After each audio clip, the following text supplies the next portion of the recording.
Mesdames et messieurs, bonsoir, bienvenue à cette nouvelle édition du journal télévisé de votre chaîne privée La Sahel TV. Tout de suite, les principaux titres de cette édition.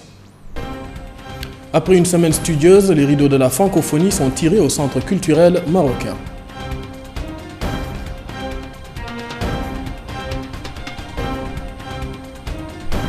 Les droits d'auteur, un aspect de la propriété intellectuelle en discussion à Nouakchott.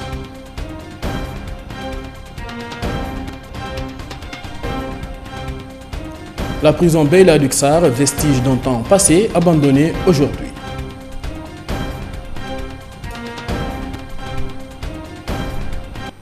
Mesdames et messieurs, bonsoir.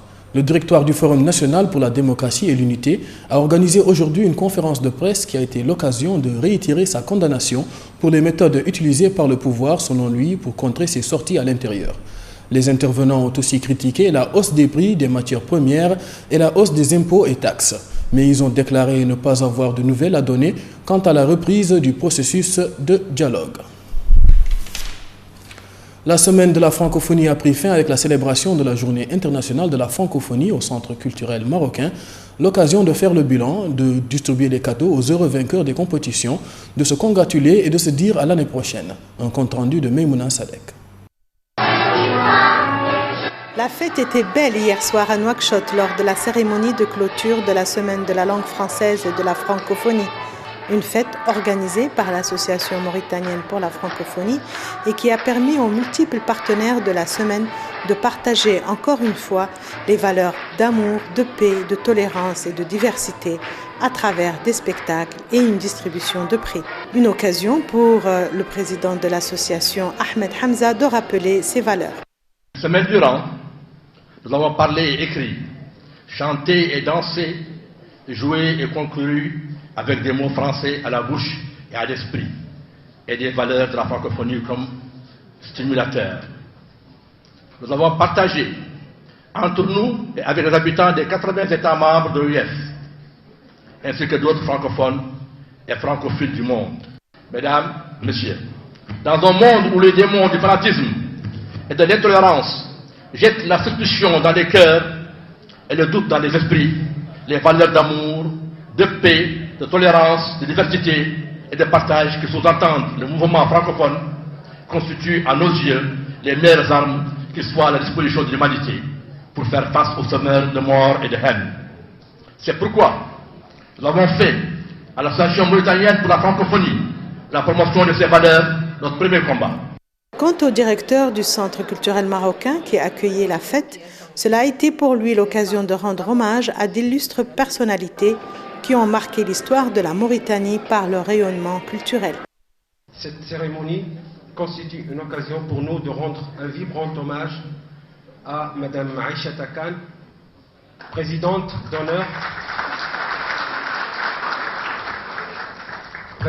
d'honneur de l'Association mauritanienne pour la francophonie, mais surtout pour ce qu'elle représente pour la femme mauritanienne en particulier et la femme africaine en général, et ont été, comme vous le savez tous, la première femme ministre, aussi bien en Mauritanie qu'en Afrique, ce qui fait d'elle un symbole de l'émancipation de la femme dans notre continent africain. Pas moins de 300 prix ont récompensé les lauréats des différentes compétitions organisées dans plusieurs établissements scolaires mauritaniens du niveau primaire, secondaire, mais aussi universitaire, tel le prestigieux prix Yahya Ould Hamidoun qui offre 3 séjours à la Polytechnique de Paris aux brillants lauréats du concours organisé par l'association MathPro. L'association mauritanienne pour la francophonie a réussi à mobiliser encore une fois un public francophile et à récompenser les meilleurs talents grâce à l'engagement de ses sponsors et partenaires. Des partenaires à qui elle a exprimé solennellement sa reconnaissance lors de la cérémonie. Journée de sensibilisation et de renforcement des acteurs de la pêche artisanale pour la mise en œuvre des directives volontaires pour des pêches artisanales durables organisées par le département des pêches et de l'économie maritime en collaboration avec la FAO les lundis 21 et mardi 22 mars courant à Nouakchott. Un reportage de Ramata Alioudem. Cette journée vise à assurer la durabilité de la pêche artisanale dans le contexte de la sécurité alimentaire et l'éradication de la pauvreté et en application du Code de la pêche responsable élaboré par la FAO en 1995 et accent sur les directives volontaires en tant que cadre universel qui met l'accent sur les besoins des pays en voie de développement. Nous avons lutté depuis plus de 10 ans pour que les directives de la pêche artisanale soient approuvées par l'AFAO, par les pays, et la Mauritanie a joué un rôle très important tant au niveau des organisations qu'au niveau du ministère des Pêches. Et les directives ont été approuvées l'année passée. Cet atelier intervient au lendemain du lancement d'un projet d'une nouvelle stratégie du secteur de la pêche en Mauritanie pour la période 2015-2019 adoptée par le ministère des Pêches et de l'économie maritime à Nouakchott. On est venu dans cet atelier dans l'objectif de renforcer ou bien d'être formé et donner des informations par rapport à l'activité de la pêche artisanale. Et dans ce domaine, on est venu ici dans un cadre où on participe et on apprend en même temps. Et en apprenant, vraiment c'est dans un objectif très clair qui vise à développer, à protéger l'ensemble du secteur de la pêche artisanale, surtout dans la manière de pêcher, dans la manière de débarquer, dans la manière surtout des lois pour protéger plus les populations des pêcheurs, pour les renforcer, surtout à maîtriser le domaine, à le protéger pour que ça dure. Parce que il y a un problème qui existe à la pêche et partout dans le monde, c'est la surexploitation. Enfin, il est à noter que cet atelier vise à sensibiliser les acteurs de la pêche artisanale et à créer les conditions favorables pour la mise en œuvre des directives volontaires dans le domaine de la pêche artisanale. Lancement aujourd'hui d'un atelier de sensibilisation sous le thème droits d'auteur et droits voisins organisé par la cellule du droit d'auteur et des droits voisins en collaboration avec l'Organisation mondiale de la propriété intellectuelle. L'atelier est présidé par la ministre de la Culture et de l'Artisanat et pour objectif de sensibiliser l'opinion publique sur les droits d'auteur. Un reportage de Fatimata Atié.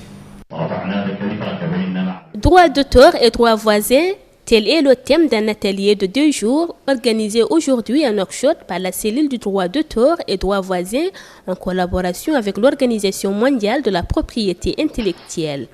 L'objectif est de sensibiliser la population sur la protection des droits d'auteur et titulaires des droits voisins étrangers attachés aux œuvres moraux et aux prestations exploitées sur le territoire national dans le cadre des engagements internationaux de la Mauritanie, notamment par la conclusion d'accords de représentation réciproque avec les partenaires étrangers similaires.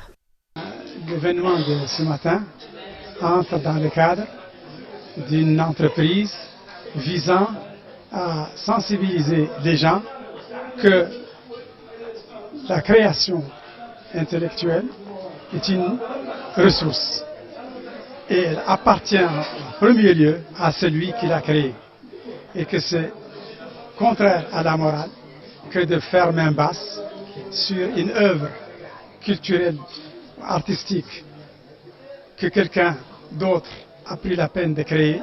C'est pourquoi des organisations internationales de l'envergure de cette organisation ont mis sur pied des mécanismes pour développer la conscience que c'est immoral, inacceptable que de s'approprier la création et le labeur intellectuel de quelqu'un d'autre. Dans un mot prononcé pour la circonstance, le représentant de l'Organisation mondiale de la propriété intellectuelle a loué l'effort que le gouvernement mauritanien a entrepris pour la réalisation de ce projet et a affirmé que son organisation reste à la disposition de la Mauritanie pour la réalisation de ce projet et de tout programme en rapport avec cette initiative. Nous souhaitons effectivement souligner notre engagement aux côtés des autorités de Mauritanie, aux côtés de son Excellence, Madame le ministre, qui, depuis son arrivée à la tête du département de la culture, ne cesse de déployer tous les efforts nécessaires afin de mettre sur pied un régime propre de la propriété littéraire et artistique dans votre pays. Le directeur général de l'OMPI me charge de vous transmettre à cet égard tout le soutien de notre institution, tout le soutien aux efforts déployés pour, d'une part, mettre en œuvre la loi de 2012 portant protection des droits d'auteur et des droits voisins en Mauritanie, et depuis lors, toutes les activités, toutes les actions entreprises afin d'asseoir ce régime dans tout le territoire, sur tout le territoire de la Mauritanie.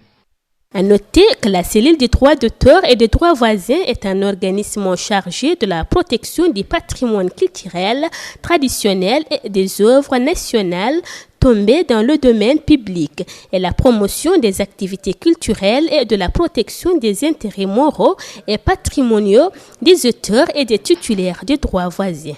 Sa mission est d'arrêter et adapter le barème des tarifs de redevance de droit en rapport avec les différentes formes d'exploitation des œuvres et prestations, de procéder à l'édition sur différents supports des œuvres du patrimoine culturel traditionnel dans toute sa diversité en vue de les préserver contre l'oubli, la déformation ou l'appropriation illégitime, de contribuer à la réalisation du programme d'action culturelle du gouvernement et enfin d'encourager les jeunes talents ayant une vocation dans le domaine littéraire, de la musique, des arts plastiques et figuratifs, notamment par l'octroi d'aide à l'édition. Construit les années 20, la prison Beyla reste à nos jours délabrée. Ce bâtiment abritait dans les temps le centre administratif de Beyla. En 1988, il y est institué la première maison carcérale pour femmes, ensuite prison des mineurs. Ce bâtiment aujourd'hui ne sert même pas aux souvenirs d'un temps passé. Un reportage de Mohamed Demine Seidi. Voilà ce qui reste de la prison Beyla. Cette prison est un édifice historique situé au cœur de Luxor, le plus vieux des quartiers de Nouakchott. En fait, la première partie habitée de l'espace qui allait devenir cette ville tentaculaire. Non loin de là, se situaient les premières réserves d'eau qui alimentaient la ville naissante. Cette maison d'arrêt date des années 20. Elle deviendra plus tard le centre administratif de Beyla. En dépit de son importance historique, ce bâtiment reste un lieu qui revêt pour beaucoup une grande portée symbolique. C'est en 1988 qu'elle fut instituée, la première maison carcérale pour femmes. Ensuite, elle recevra les mineurs avant d'être une annexe pour la prison centrale quand il s'agit de prisonniers VIP pour le dossier de la drogue en 1996 et pour celui des islamistes en 2003. Cette prison, elle date depuis les années avant l'indépendance, où réfugiaient les prisonniers politiques, et après elle fut une prison pour les mineurs. Et aujourd'hui, voilà ce qu'elle en est. C'est devenu de la ruine et de la pollution pour le quartier. Le quartier est infecté parce que dans cette prison, les gens ils déversent la poubelle et elle ne sert plus à rien. Dans mon avis, dans ces chambrettes démolies, faisant chacune environ 2 mètres sur 2, on mettait des personnes assises le dos contre le mur. Un pas à l'écart, à droite du proche d'entrée, se trouvait le bureau du maître des lieux, tapissé, comme vous le constatez, des citations humanistes telles que cette déclaration. Une ouverture lumineuse au milieu du couloir central donnant le plein pied à vue sur une partie du quartier. C'est la porte par où les prisonniers passaient pour bénéficier d'une légère pause encadrée par des gardes armés au cas où il aurait tenté de s'évader. Cet édifice est aujourd'hui délabré, abandonné. Il ne sert même pas au souvenir d'un temps passé. En tant qu'habitant du quartier, je demande aux autorités vraiment d'agir dans le sens où que cette ancienne prison soit vraiment carrément détruite pour utiliser les terres à autre chose. Ça peut être, on peut agrandir avec peut-être investir, faire des investissements dans le quartier afin que ça soit de plus utile et non un effet néfaste au quartier. Et si la municipalité de Luxor en faisait un musée? L'actualité hors de chez nous nous amène d'abord au Bénin où l'homme d'affaires Patrice Talon a remporté dimanche le deuxième tour de la présidentielle au Bénin et reçu les félicitations de son adversaire du jour, Lionel Zinzo. Le dernier premier ministre de Boni Yayi a très tôt reconnu sa défaite avant même la publication des résultats provisoires. On rappelle que Lionel Zinzo est arrivé premier lors du premier tour avec 27,11% des voix contre 23,52%. Le premier tour pour lequel 4,7 millions de Béninois se sont inscrits s'est disputé entre 33 candidats. Le président béninois sortant, Boni Yayi, dont le magistère prend fin le 5 avril, n'a pas pris part à l'élection pour avoir épuisé ses 2 mandats de 5 ans à la tête du Bénin. Son remplaçant, Patrice Talon, sera installé dans ses fonctions le 6 avril prochain. À Ben Guerdane, un extrémiste retranché dans une maison de la région, dans le sud-est de la Tunisie, non loin de la Libye, a été abattu par les forces de l'ordre après plusieurs heures de combat, ayant fait 11 blessés. L'armée et les forces de sécurité multiplient les opérations de ratissage dans cette région depuis les attaques d'une ampleur sans précédent et ont visé les forces de sécurité le 7 mars dernier. 2 terroristes ont été tués samedi lors d'un autre assaut. Déclenché dimanche dans la localité de Saya, à 3 km au nord-est de Ben Guerdane, la dernière opération en date s'est poursuivie jusqu'à ce que l'assaut soit donné lundi matin.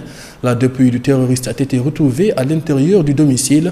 Une Kalachnikov, des munitions et des grenades ont été saisies, ont confirmé les ministères de l'Intérieur et de la Défense dans un communiqué conjoint. Jean-Pierre Bemba, l'ancien vice-président congolais, est poursuivi en tant qu'ancien chef rebelle du nord de la République démocratique du Congo. La Cour pénale internationale l'a déclaré coupable de crimes contre l'humanité et de crimes de guerre, responsable des viols et meurtres commis par ces hommes en Centrafrique. Même s'il ne les a pas ordonnés, Jean-Pierre Bemba agissait de fait en tant que commandant militaire et avait le contrôle effectif de ses troupes pendant toute la durée de l'opération, souligne la juge Sylvia Steiner.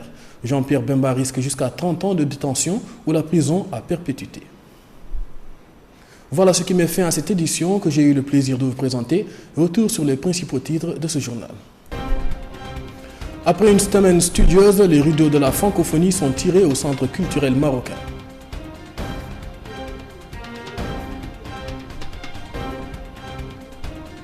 Les droits d'auteur, un aspect de la propriété intellectuelle en discussion à Nouakchott.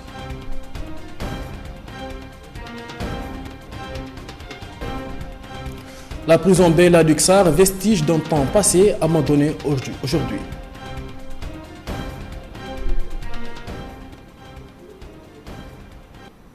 Mesdames et messieurs, merci de nous avoir suivis. L'information continue sur notre site internet www.sahel.tv.